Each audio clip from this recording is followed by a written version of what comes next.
Bobby Hughes, and this is my student and daughter, Maya Coons, and we're going to talk about Lawrence Stephen Lowry tonight.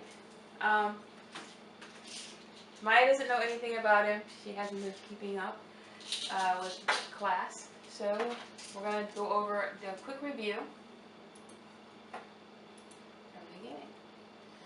Alright, Lawrence Stephen Lowry was born in 1887 and died in 1976. Okay, so he lived a nice long life. Who was L.S. Lowry? He was an English painter. He frequently painted about everyday life and the people who lived around him. He was born in Stratford, England in 1887.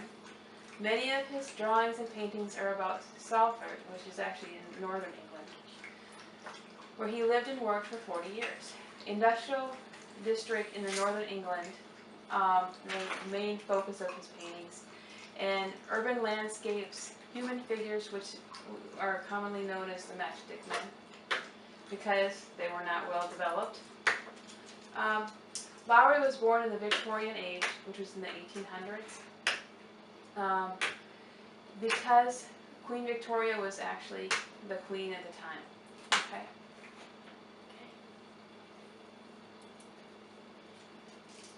What was it like back in the 1800s? Do you have any ideas? No? They didn't have any telephones. They didn't have any iPods like you got. No computers. Very few actual cars. They didn't have any TVs. No air conditioning. So whatever they had, you had to actually suffer with the heat, right? You die. You know, children actually had to go to work. Yes. And very few actually have to go to school. Okay? And we're going to actually show you a picture of that. Here's the street scene of St. Simon's Church. Right here. And you see all the little people? Mm-hmm. This was his first painting, and he did that in 1927. He made a sketch of it shortly before it was demolished. And you'll see this one in another painting that he incorporates into it, okay? He decided they wanted to demolish it. Yeah. Actually, his father told him, you know what? You're so good at drawing, you go draw that church. Because his father didn't have very much belief in him. So he went ahead, he drew that drawing, and he surprised his father. And his father actually sent him to art school because of it. Pretty cool. Here, this is a painting that was done shortly after that last painting. It is called Going Out of School. And as you can see, this is the industrial area. And the school is actually right there in the industrial area. Lowry's combination of observation and imagination often produced images which capture a deeply felt experience of place which others could identify with. So this actually, you know, you go to church, you go to school, you go to church.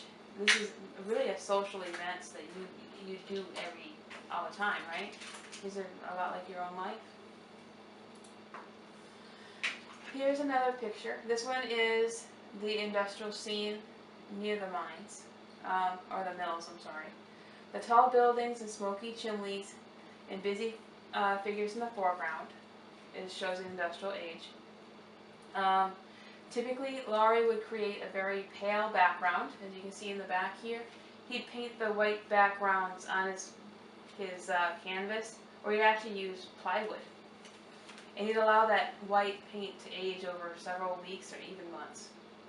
So he'd do a bunch at once. He'd place his figures, making them stand out against the white. That's why this was white instead of black, so he wanted his figures to stand out. Backgrounds are outlined in black to define them and make them substantial, with a slight shift in color tone to set them apart. So you can see in the buildings, there's actually a black outline where you know you're not going to have that in a regular picture, right? Another typical motif in Lowry's paintings is that church depicted amongst all the other buildings. So you can see there's a church back there. go to the next. Oh, this is called the coming from the home. You want to go to the next thing? Maybe, maybe not. Lowry was fascinated by buildings. For him, they evoked the lives of the occupants, which means buildings showed who was actually inside. He felt that a country landscape is fine without people, but you have to sit back so that they can see the picture. Okay. A country landscape is fine without people, but an industrial set without people is an empty shell. A street is not a street without people. This is called the 1920s. He frequently drew Sanford. There was a typical part like a big Georgian, older than the rest. I guess this is the Georgian.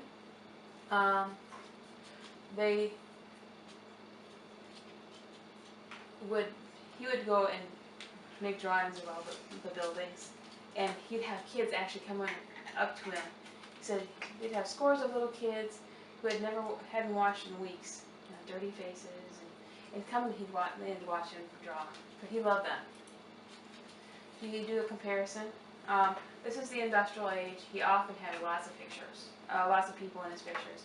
And here, this is the tranquil country scene, and as you see, very few people.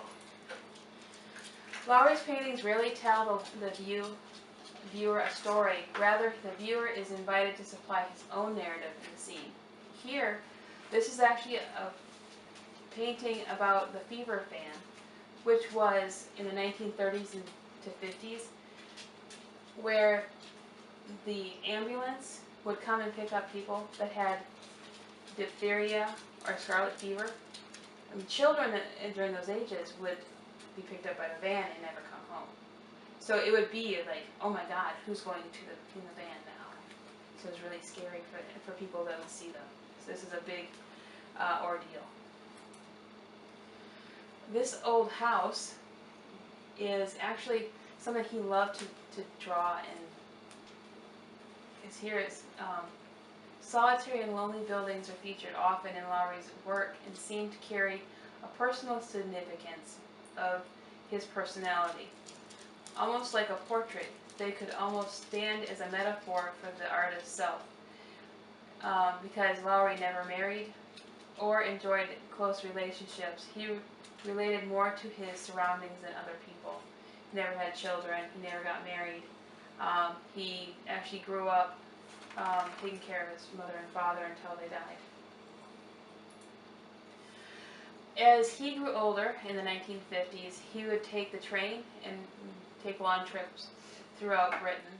And here is a depiction of the pond. It's actually something he saw during the train trips in Scotland. And he would depict just the large expanse of industrial wasteland. This is a video about the Matchstick Men, and I'm just going to give you a little bit of a taste of what it sounded like, okay? It was done in the 1970s after Lowry passed away.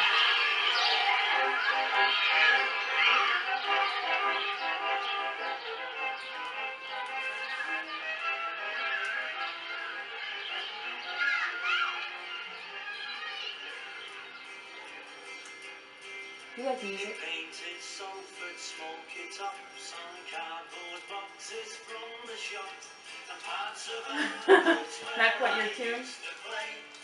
Not at all.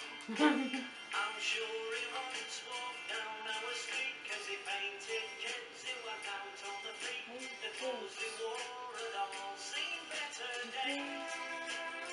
Sing along. No?